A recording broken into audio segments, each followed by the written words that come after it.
Hey everyone! Today, I want to explore a fascinating aspect of one of Hinduism's most revered deities, Lord Shiva. We often hear Shiva being called the Destroyer, but Shiva's essence goes way beyond that label. Let's dive into the profound nature of Shiva beyond just destruction. First up, let's talk about Shiva as the Transformer. In Shiva's realm, destruction isn't about annihilation, it's about transformation. He clears the old to make way for the new, symbolizing inner purification, rebirth, and spiritual evolution. Shiva destroys the ego, ignorance, and illusion, allowing truth and clarity to emerge. Now consider Shiva as the supreme yogi. Known as Adiyogi, the first yogi, Shiva embodies stillness and deep meditation. He transcends time and dualities, sitting in deep samadhi, radiating peace and detachment. He symbolizes a state of being untouched by the world, yet deeply aware.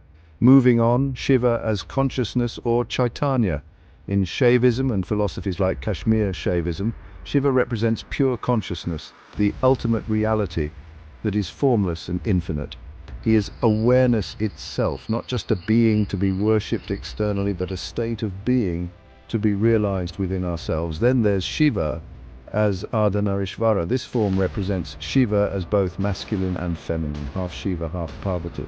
It symbolizes balance, unity, and the interdependence of dualities, creation and destruction, action and stillness, power and grace. And who can forget Shiva as the cosmic dancer, Nataraja?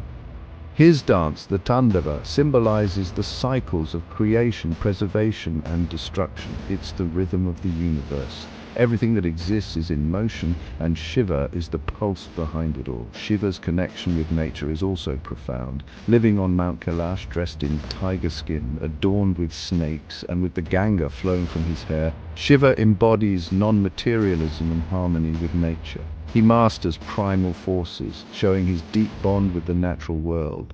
Ultimately, Shiva is not just a god, he is a state of being. To go beyond the destroyer is to realize that destruction is necessary for rebirth. Stillness is the source of strength. Letting go is freedom, and you are not just the body or mind, you are awareness. So next time you think of Shiva, remember, he is much more than just the destroyer. He is the transformer, the yogi, the consciousness, the balance, the dancer, the nature, and the awareness within. Thanks for watching. And don't forget to like, share, and subscribe for more spiritual insights. Namaste.